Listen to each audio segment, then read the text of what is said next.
여러분 반갑습니다. 자, 이번 시간에는 그 워크 큐에 큐잉할 때 이제 보이는 인터페이스 함수에 대해서 좀 알아보겠습니다. 자, 커널은 디바이스 드라이버 레벨에서 워크 큐에 큐잉할 때 이제 호출할 수 있는 여러 가지 함수를 지원하는데요. 이제 그 중에 화면에 보이는 스케줄 워크, 큐 워크, 그리고 큐 워크 온 함수에 대해서 좀 알아보겠습니다. 자, 먼저 스케줄 워크 함수에 대해서 좀 살펴보겠는데요. 자, 저번 동영상에서는 워크의 실행 단계를 3단계로 이제 분류할 수 있다고 말씀을 드렸어요. 자, 워크는 여기 그림과 같이 워크를 초기화하고 큐잉하고 실행하는 단계로 분류할 수 있는데요. 워크를 큐잉할 때는 스케줄 워크라는 함수를 호출하면 됩니다. 자, 그런데 스케줄 워크 함수를 분석하면요, 첫 번째 인자로 시스템 WQ라는 전역 변수를 첫 번째 인자로 적용해서 Q 워크 함수를 호출합니다. 자, 그래서 스케줄 워크 함수는 이제 시스템 워크 큐에 큐잉이 된다라고 이제 파악하시면 되고요. 이어서 분석할 함수는 Q 워크 함수이고요. 이제 워크 CPU 언바운드 인자를 삼아서 Q 워크원 함수를 호출합니다. Q 워크원 함수 같은 경우는 이제 그 워크를 중복해서 큐잉 하는지를 점검한 다음에 결국 이제 Q 워크 함수를 호출하게 됩니다. 이 함수의 이제 구현부를 이제 이어지는 페이지에서 설명드리겠지만 코드의 내용은 한 줄밖에 안 돼요. 그리고 스케줄 워크와 Q 워크 함수는 타입이 인라인으로 설정이 되어 있습니다. 네, 여러분 인라인으로 인라인 키워드로 설정된 함수는 이제 심볼이 없고요. 그리고 그 컴파일러가 컴파일을 할 때 그 인라인으로 키워드로 선언된 함수의 코드를 갖다 붙이거든요. 그래서 이제 심볼은 보이지 않는다라고 볼 수가 있고요. 자, 그래서 이제 소스의 구현부를 보시면 이제 소스가 한 줄이죠.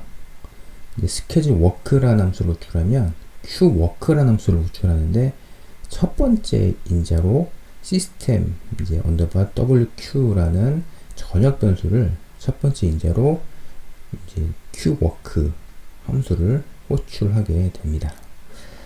자, 그런데 이제 이 함수의 구현부를 보시면 아시겠지만 인라인 타입이고요. 그리고 스케줄 워크로 되어 있는데 이 코드를 보면 한 가지 의문이 생길 수 있을 거예요.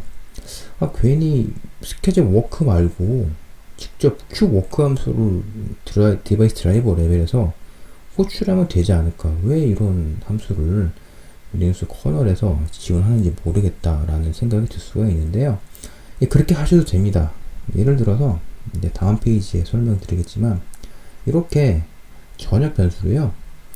시스템 여기는 하이 프라이어리티 워크 큐인데 이제 이 부분을 빼고 시스템 언더바 워크 큐를 이렇게 그 익스턴으로 선언한 다음에 이렇게 호출을 해도요.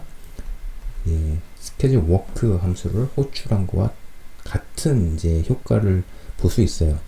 자, 그런데 이렇게 스케줄 워크 함수를 리눅스 커널에서 지원하는 이유가 뭐냐면요. 사실 그 각각 디바이스 드라이버에서 이제 워크를 큐잉해서 후반부를 그냥 간단하게 처리를 하고 싶은데 이때 시스템 워크 큐라는 이 전역 변수를 그 각각 디바이스 드라이버에서 익스턴으로 선언하게 되면 좀 귀찮을 거잖아요. 그래서 그 디바이스 드라이버 레벨에서 워크를 손쉽게 큐잉할 수 있는 그런 인터페이싱 역할을 하는 API를 하나 올려줬다고 보시면 되고요. 그런 역할을 하는 함수가 스케줄 워크라고 보시면 됩니다. 자, 이제 코드를 보시면 아시겠지만 인라인으로 선언이 되어 있죠. 인라인으로 선언된 함수는요, 이제 GCC 컴파일러가 보면 이 코드를 그냥 그대로 갖다 붙여줍니다. 그러니까 스케줄 워크라는 이제 함수의 이름은 우리 프로그래머 입장에서는 소스의 이름이 보이겠지만 컴파일러는 이 그 심볼을 만들지 않거든요. 그래서 이 코드는 심벌이 없다라고 보시면 되겠습니다. 자, 이어서 qwork 함수를 이제 살펴보겠습니다. 자, 근데 마찬가지로 inline으로 이제 선언이 돼 있죠. 그리고 qworkon이라는 함수를 호출합니다. 자, 마찬가지로 이제 inline으로 선언되어 있기 때문에 이제 컴파일러는 이 코드를 보면 이 코드를 그냥 가져다 붙여줍니다. 자, 이 함수의 역할은 무엇이냐면요. 이제 요 work CPU 언바운드를 첫 번째 인자로 삼아서 qworkon 함수를 호출하게 됩니다. 자, 정리하면 schedule work 함수는 첫 번째 인자를 시스템 워크 큐로 적용해서 qwork 함수를 호출하고요. qwork 함수는 이렇게 work CPU 언바운드라는 인자를 적용해서 qworkon 함수를 호출하게 됩니다.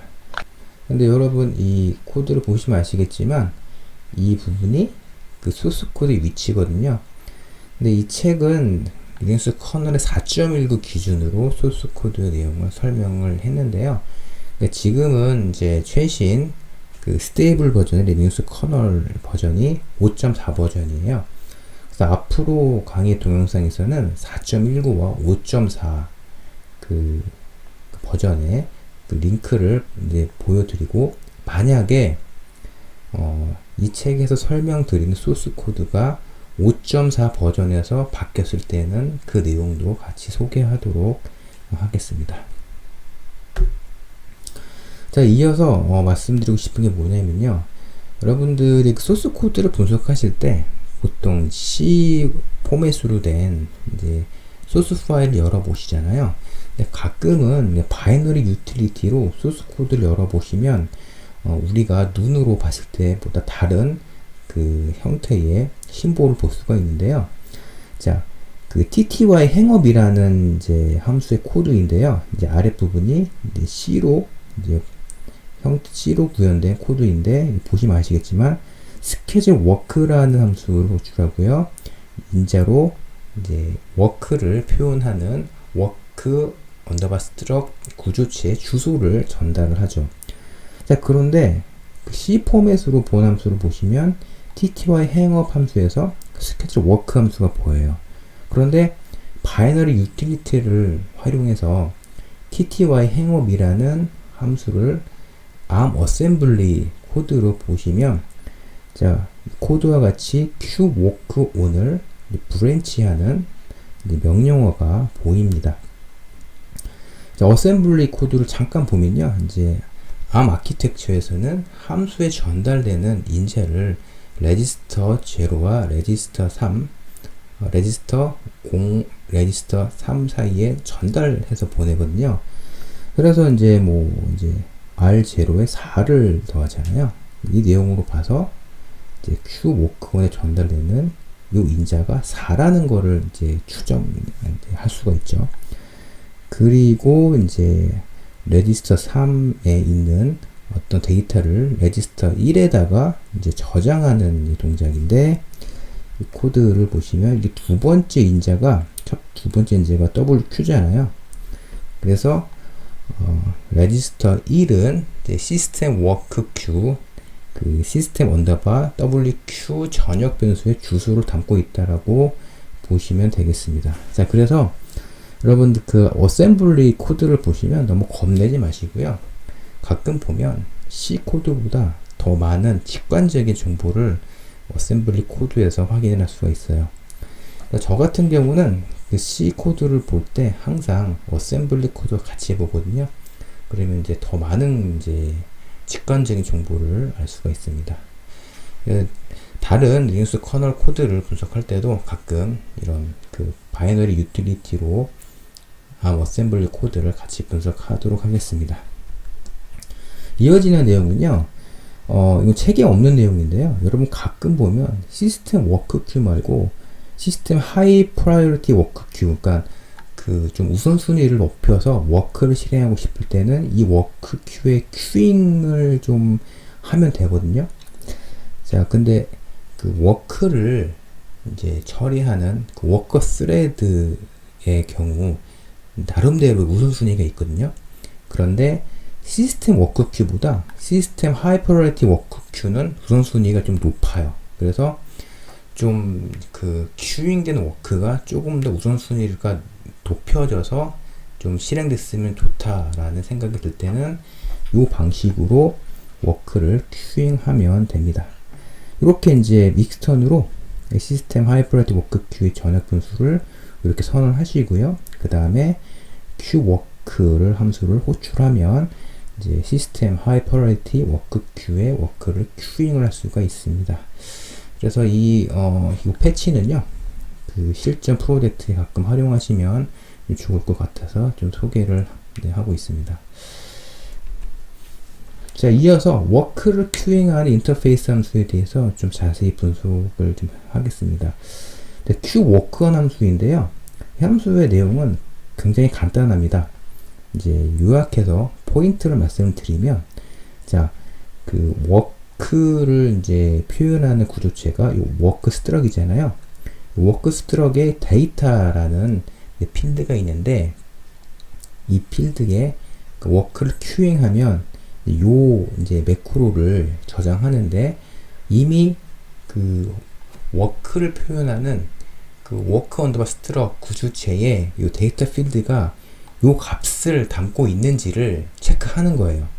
이 의미가 뭐냐면, 이미 워크를 큐잉해서 지금 그 워크 핸들러가 호출되기 전에 중복해서 워크를 큐잉을 하게 되면 안 되잖아요. 이를 위한 예외 처리 코드라고 보시면 되겠습니다. 만약에 워크를 큐잉한 적이 없으면요, 그냥 요 큐워크 함수를 호출을 하는데, 만약에 이제 이미 중복해서 워크를 큐잉하면은 여기서 바로 이제 튕겨나가게 되는 것이죠. 이제 그 다음에 보실 코드는요, 7번째와 14번째 코드인데, 이 코드는 이제 9번째와 12번째 코드가 실행될 때 그 CPU 인터럽트 라인을 비활성화하는 그런 코드예요.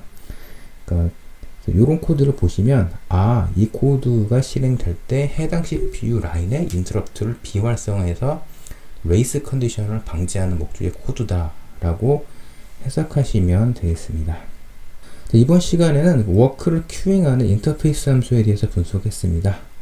자, 이어지는 동영상에서는 이제 워크를 큐잉할 때 커널 레벨에서 실행이 되는 언더바 큐 워크 함수에 대해서 자세히 알아보도록 하겠습니다. 여기까지 시청해 주셔서 감사합니다.